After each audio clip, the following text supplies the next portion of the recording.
Episode 244 of the Aggressive Progressive Podcast. Biden takes it to Trump and goes on Stern. Let's start the show.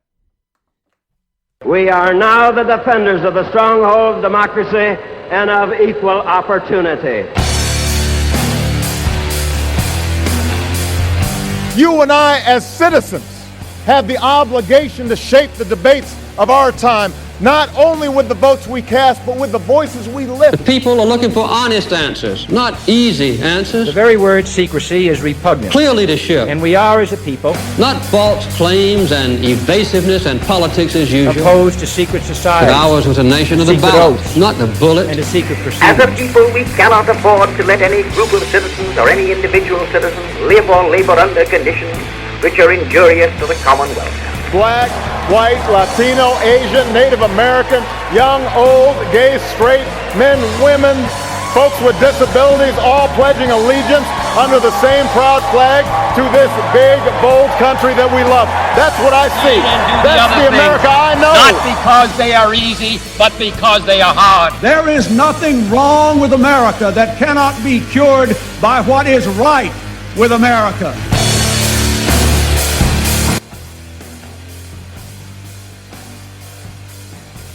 Welcome to the Aggressive Progressive Podcast. I am your host, Chris Hahn. Thank you for liking, rating, reviewing, telling your friends, and subscribing to this podcast. Man, oh man, oh man. Lots going on, lots to talk about. Let's start with President Biden went on Howard Stern Friday. Now, if you've been listening to me for any length of time, you know that I am a Stern superfan. He is by far the greatest radio influence in my life. You've heard me talk about it. I listen to him religiously. I know I'm not supposed to talk about it when I'm on terrestrial radio, and I know a lot of radio platforms are going to probably say, why are you talking about Howard Stern? Well, it's newsworthy. People have been complaining that President Biden hasn't been available to the press, and then all of a sudden on Friday morning, I'm looking at my Instagram feed, and I see a post, President Biden joining Howard Stern now. It was like 30 minutes old. I thought it was a joke. So I didn't really look for it. And then a little later on in the afternoon, I'm like, I wonder if that was the case. So I went and I looked for it again. And I found out it was for real. And I found the interview, I downloaded it, and I listened to it. I got to tell you, first of all, it was classic Howard Stern. First interview with Howard Stern is always biographical. If you listen to that interview and you do not find it humanizing for Joe Biden, and by the way, if you're not a Stern fan, if it doesn't make you feel humanized by Stern, I don't know what's wrong with you. I am such a Stern fan that when I heard Howard talking to the president, I got choked up, because I know how much that meant to him. And the thing about being a fan of a radio show, and I hope that some of you listening to this right now are fans of mine, it's such an intimate medium that you feel really connected to the host. And I have been listening to Howard since I was 12 years old. I got to talk about it Friday on News Nation. I got to talk about it twice on Friday on News Nation, which was great. But you feel connected to the host in this intimate of medium. I mean, if you're listening to me on the radio or if you're listening to this on a podcast, you probably feel some sort of connection to me. Now, multiply that by 1,000, because I've been listening to hours of Howard Stern every single week since I was 12 or 13 years old. And ever since he went to Sirius, I haven't missed a minute of his show, because it makes it easy for you to do that. So I feel really connected to Howard Stern, even though I've only met him a couple of times and they were just, brief encounters. Once when he was running for governor, I snagged the press pass. I was in college at the time and at the University of Albany. And he did a convention in Albany. And I snuck into that convention with a press pass. I mean, snuck in is probably the wrong term. I got a press pass. I went there. The Libertarian Party of the state of New York made us sit through a briefing of what libertarianism was, and then they let us in. And I was 5 feet from Howard Stern for like an hour while he was doing his radio show, really, from the convention in Albany. And then when he did a press conference afterwards, I asked him a question. I asked him if there was any truth to the rumor he was staying in Albany to go to SUNY Albany's Park Fest the next day, which we were hosting. I was the president of the student body at the time and spent $150,000 on the biggest party Albany ever had. He said, "No, kid, I'm going back to Long Island. I can't stand being upstate."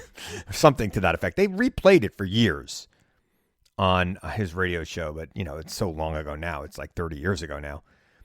They don't really play that anymore. But I felt great for Howard, and I felt great for the president. I thought it was a fantastic, humanizing interview. Talked about his loss of his first wife, his daughter, his son, Beau. Talked about how his family rallied around him. Talked about how important it is for people to ask for help. Talked about how important it is for people to seek help from professionals when they need, even though he had not. I thought it was a fantastic interview. And when Howard Stern asked him if he wanted to debate, Joe Biden said, "Of course I want to debate." But let me give a little advice to the president and people who are around the president. Because even though I'm a fan of the president, a supporter of the president, I am not on his staff. I don't speak for him. The answer to if you will debate is we have been participating in the Presidential Commission on Debates.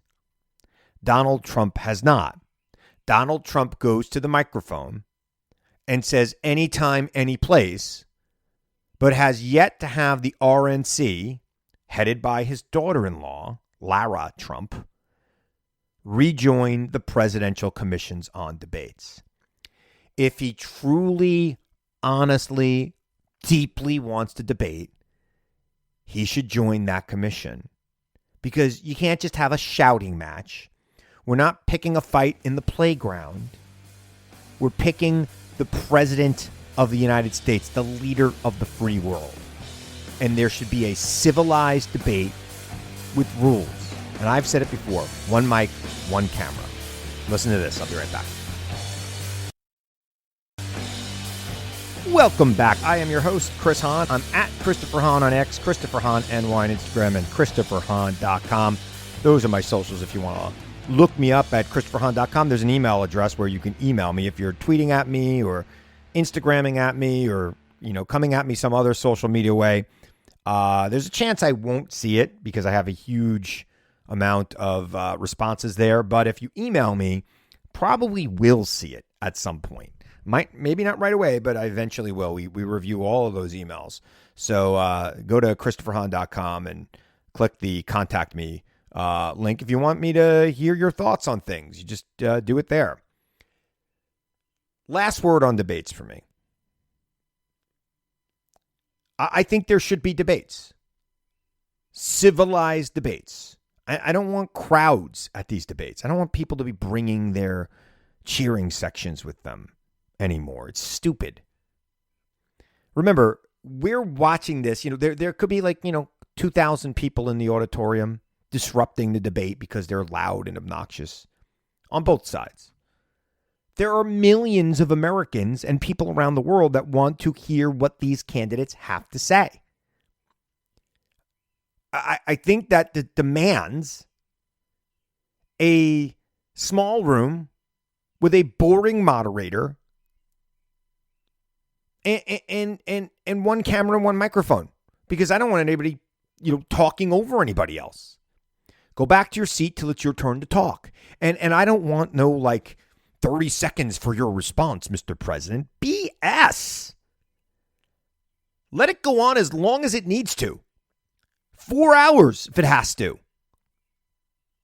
I am not a big believer in the way they have formatted these things. They're made for TV. I have been debating on TV now for 15 years. And when I debate, it's kind of infotainment. I'm not running for anything. Usually the person I'm debating is not running for anything. Generally, I debate other professional pundits who are trying to get attention with one-liners, snappy one-liners. I think that when we're picking the president of the United States, we need to have a detailed conversation about their plans and allow them to respond to each other for more than 30 seconds. 30 seconds, please, Mr. Trump. 30 seconds, Mr. President. No. I don't want some hotshot anchor there either. I want somebody really, really boring. Somebody who is above reproach, but boring. I don't know who that person is, but I'm sure that person exists. Somebody who both sides can agree on, who is just a boring, bland person who will just read the question and not become part of the story. We haven't had that in a while either. Mike Wallace. I do think Kristen Welker did a pretty good job, with what she had. But I want that boring. But you know what wasn't boring over the weekend? The White House Correspondents' Dinner. I'm getting it wrong. I happen to be a big fan of Colin Jost. I've met him a couple times. I actually had dinner with him once, which was a surreal experience. I had dinner with him and Scarlett Johansson and about 10 other people at this incredible restaurant in the Village. And it was fantastic. It was a charitable thing for Puerto Rico after Hurricane Maria. It was very interesting. I had a great time. I actually spent a lot of time talking to Scarlett Johansson's twin brother, who is a philanthropist and was working on some incredible stuff in Puerto Rico at the time. He's a real down-to-earth guy. The first time I met him, I just ran into him at Yankee Stadium in the Legends Suite. Talked to him for a few minutes, took a picture with him. Was really excited to meet him. I think he did fantastic. I think he's a funny guy. But here's the thing I love the most about it. Colin Jost is on stage making fun of the president of the United States, the most important person in the world. The president is laughing and enjoying it, and so is the crowd. And yes, he did also make fun of the former president who is currently running for president. And that man did not enjoy it. And he didn't even come to the White House Correspondents' Dinners when he was president. So you see, I think in a democracy, our leaders need to be able to take a punch and not get all bent out of shape by it. They need to be able to take a joke and not get all bent out of shape about it. President Trump could not take a joke. And one of the theories I have on why he is so humorless is that he's incapable of really caring for anyone other than himself. You notice that Donald Trump doesn't have a dog. Never had a dog. I don't think that's as bad as Kristi Noem, who killed a puppy that she couldn't train. I think that Michael Vick went to jail for that. Where are we with Kristi Noem on this? She, usually when you're doing opposition research on people, you have to look stuff up. They don't put it in their book. If you haven't heard this yet about Kristi Noem, and then you're wondering why she will no longer be on the list for VP, she had a puppy. Puppy got a chicken, killed a chicken, ate a chicken, whatever the puppy did to the chicken, I don't know. She took it to a quarry and shot it. I don't know if she was trying to sound tough, that she could make a life or death decision, use her gun. But she killed a dog. Donald Trump doesn't have a dog. I get it. Commander Biden is a very vicious German Shepherd. Not vicious, but he's a German Shepherd. You come too close to their owner, they get a little annoyed. That's their job. Kristi Noem killed a dog. A puppy. Cricket. Where's Cricket, America? I think she needs to resign. And I'm not the kind of guy who calls for people to resign, but that is just some nasty, cold stuff. Listen to this. I'll be right back. Howard Stern actually mentioned me on his radio show today because I had mentioned him on television last week after his interview. And he actually said that my remarks were funny. And anybody who knows me knows that is like the best thing that could be said to me. I've had contracts in television. I've been mentioned in newspapers and written about. I was one of the more influential pundits during the Trump years, according to one publication. I was in the top 20. But when a guy you've been listening to since you were in 8th grade says something about you on his show, you tend to be very happy about that. I have been on Cloud 9 since I heard this. I'm actually behind in the show. I listen to his show on an app as a podcast. And I'm not done with last week's show yet, so I haven't listened to this week's show that started on Monday. I did listen to the Biden show, but listening to the Biden show took me away from last Wednesday's episode. Howard's only on 3 days a week. He cut in on Friday for the Biden show. So I have yet to hear myself, but I have heard the clip of me, and I posted it on my social media. For those of you who follow me on social media, you can listen to the clip. And I'm pretty proud of that. I thought I'd start the show by talking about that, even though my plan for the show is to talk about college protests and what's going on. Now, let me point this out to everybody freaking out about college protests. College kids protest. I used to be one. I was a student leader. I was president of a student body, and I was involved with protests when I was in college. I remember there being sit-ins when I was in college. I was not part of the sit-in, but I remember a student group sitting in the administration building. And I remember the college president calling me and asking me to come talk to the leader of this group, which I did. And I told them to do what they felt was right. I also remember the college president not calling the cops to get rid of them, but basically just stepping over them to get to their offices. I'm not joking. That's what they did. It wasn't the end of the world, and eventually they got hungry and left. It is the end of the semester. In 2 weeks, these kids are gone. They are not going to be protesting all summer. They will be gone. And some of them will fail their tests because they spent all their time protesting. And some of them are really good students that are probably studying in their tents and going to their finals. I don't really see this as the end of the world. I don't agree with Morning Joe. I do not believe this is 1968. I don't believe that these protests lead to Donald Trump being president. Now, I also don't think that the media should be giving him as much of attention as they can. And I do think that red state governors are playing this up because they know exactly what they're doing. They want the media to focus on what's going on campus and make it look like it's 1968.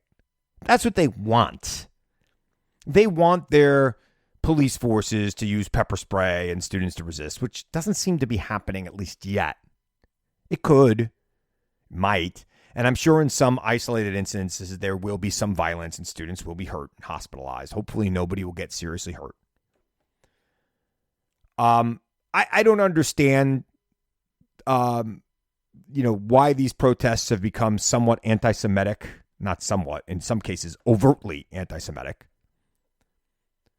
I don't understand why these same protesters weren't protesting other wars that have happened. I do feel like, as the grandson of Holocaust survivors, that when Jews fight back, as horrific as it is, believe me, I've seen the pictures from Gaza, and I don't support killing civilians and bombing hospitals.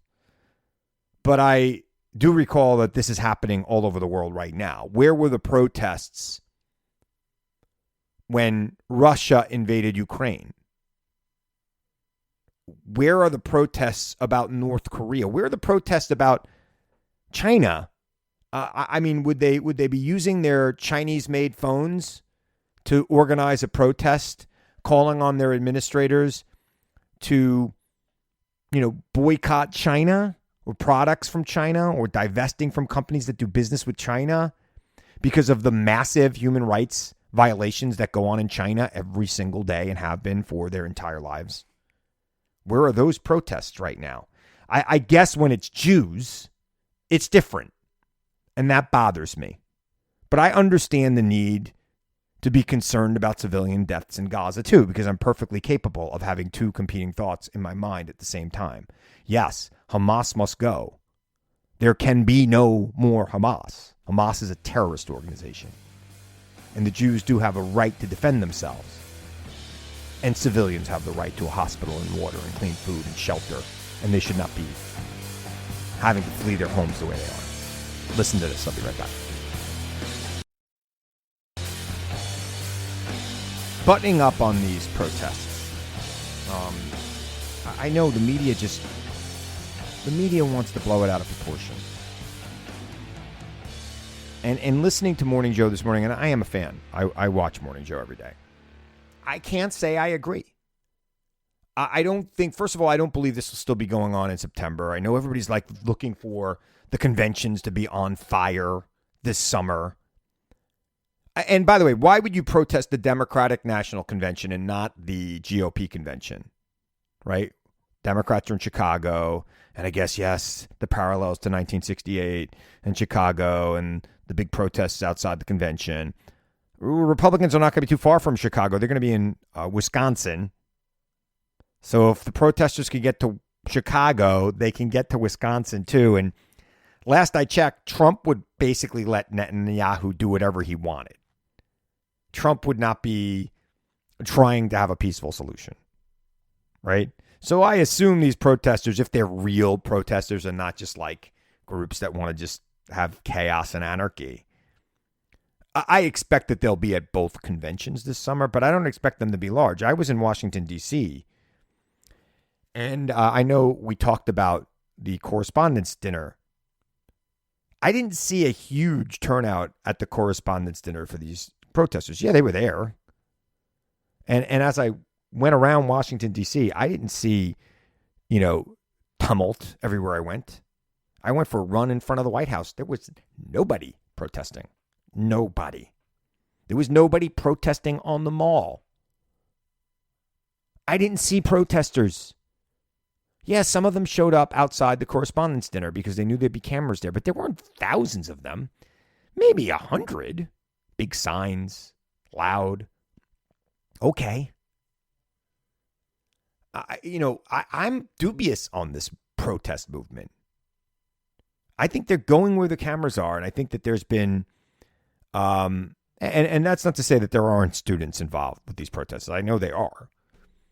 And some of them probably don't even know why, right? They probably don't even understand what's really happening here. Some of them might just be showing up because it's like a social thing, too. Don't discount that. I talk about the Trump stuff, the MAGA movement. Do not discount the social element to the MAGA movement. It is a similar thing that happens with protest movements.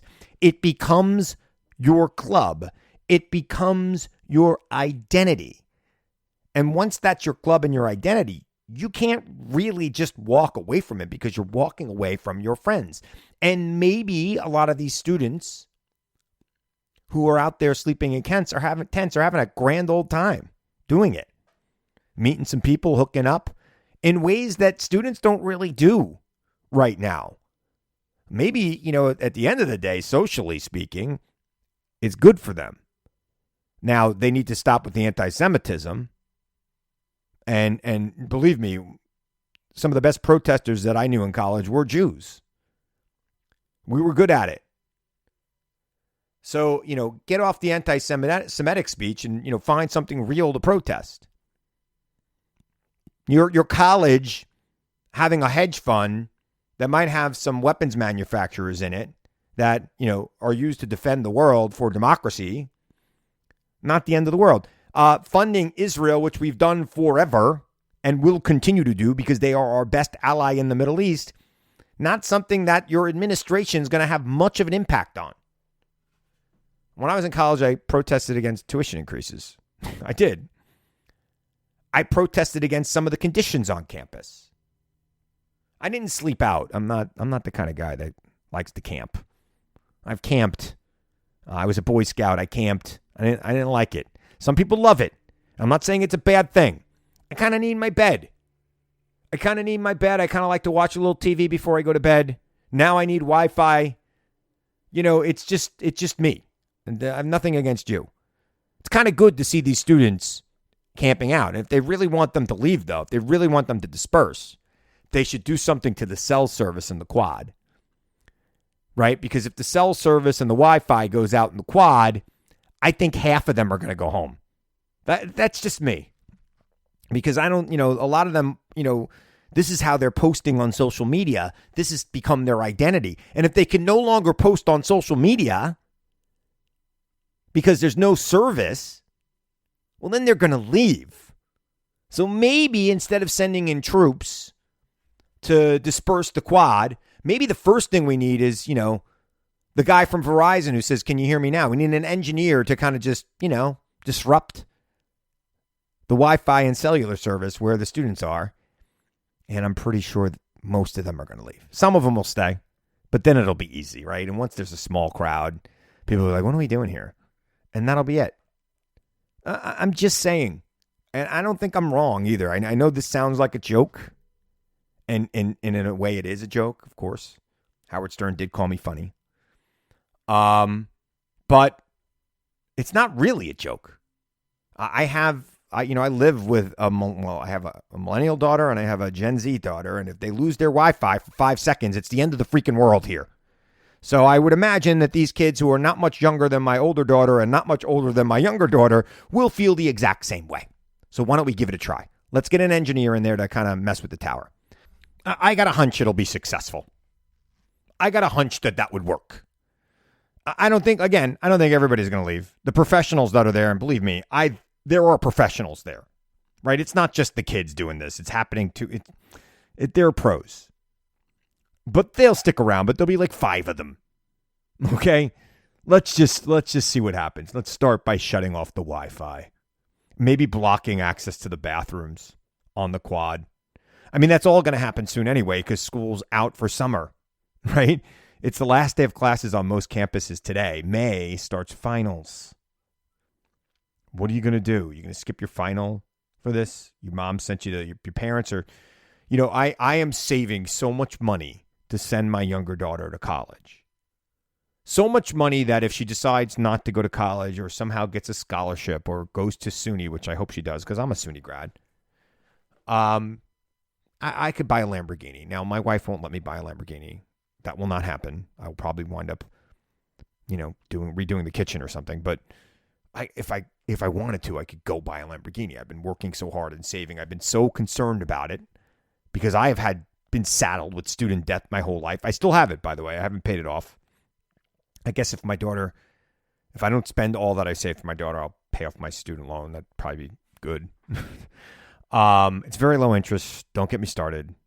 I rolled into a 30-year thing 21 years ago. I still have a while. Anyway, although I've been paying it down a little quicker. I just feel for the parents of these kids out there who might get expelled from a Columbia or UT Austin, which is a great school. I know how much Columbia costs. It's like $85,000, $100,000 a year, all in. Could you imagine getting expelled? Let's say you decided, your friends were protesting. You decided to join them. Now you're expelled from Columbia after spending all that money. Now, instead of protesting for Palestine, you're going to be outside the convention demanding the elimination of student debt, which, by the way, the Democrats support. Can't get it through Congress, but they support it. As a parent in the market to send their kid to college right now, I am absolutely aware of the costs at stake here. I am absolutely aware that if it was my kid out on that quad, I would be get your butt to class. We can worry about saving the world when you graduate and get a job and start participating in society. I know I sound like an old man right now, right? I get it. I was once there. I was once that kid. Yeah. I think that they're going to come to their own conclusion. I think that by, the end of May, we won't be hearing about this anymore. Maybe in the next 2 weeks, we won't be hearing about this anymore. They will end. And then what will conservatives complain about? Then What will the media do to do a both sidesing? What will the media do to make it look like America's in chaos like it was in 2020? Because America was in chaos in 2020. Cities were burning in 2020 when Donald Trump were president as a direct result of Donald Trump. Joe Biden didn't invade Israel on October 7th. Hamas did. Joe Biden is no fan of Benjamin Netanyahu's leadership. It's going to come to a conclusion. All right. I'm going to remind you now, as I always do, to seek the truth. Question everyone and everything, even me. Seek the truth. I know it's out there, and I know you'll find it if you look for it. And I'll be back here again next week to tell you the truth as I see it. I'm Chris Hahn. Thanks for listening to the Aggressive Progressive Podcast.